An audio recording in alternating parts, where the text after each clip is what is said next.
പൂക്കൾ കണ്ടോ? ഈ പൂക്കളെ കാണുമ്പോൾ പലർക്കും നൊസ്റ്റാൾജിയ ഫീൽ ചെയ്യുന്നില്ലേ?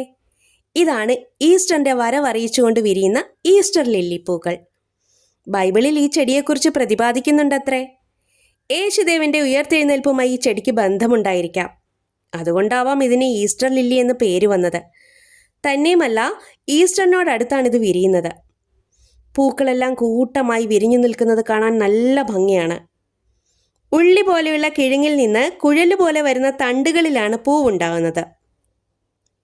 ഒരു തണ്ടിലെ 2 മുതൽ 5 പൂക്കൾ വരെ ഉണ്ടാവും. പൂവിന് 6 ഇതളുകളുണ്ട്. തണ്ടുകൾ വന്നതിന് ശേഷമാണ് ഇല വരുന്നത്. മാർച്ച് ഏപ്രിൽ മാസങ്ങളിൽ നിറയെ പൂവിട്ട് നിൽക്കും. കുറച്ച് ദിവസം കഴിയുമ്പോൾ പൂക്കളൊക്കെ കൊഴിഞ്ഞ് തണ്ട് നശിച്ചു പോകും. പിന്നെ ഇലകൾ കുറേ നാൾ ഭംഗിയോടെ നിൽക്കും. അത് കഴിഞ്ഞ് അതും ഉണങ്ങിപ്പോവും. പിന്നെ ഈ ചെടി കാണാനേ ഇല്ല. അങ്ങനെ ഒരു സംഭവം അവിടെ ഉണ്ടെന്നറിയില്ല. അടുത്ത സീസൺ ആവുമ്പോൾ ഇതിൻ്റെ കുഴല് പോലെയുള്ള തണ്ടാണ് ആദ്യം പൊട്ടിമുളച്ചു വരുന്നത്. എല്ലാ വർഷവും ഈസ്റ്റർ ആവുമ്പോൾ ഈ പൂക്കൾ ഉയർത്തെഴുന്നേറ്റ് നിൽക്കും. ഈസ്റ്ററിൻ്റെ പവിത്രതയോടെ, സന്തോഷത്തിൻ്റെയും പ്രതീക്ഷയുടെയും ആത്മീയതയുടെയും പ്രതീകമായി ഇവ വിരിഞ്ഞു നിൽക്കും.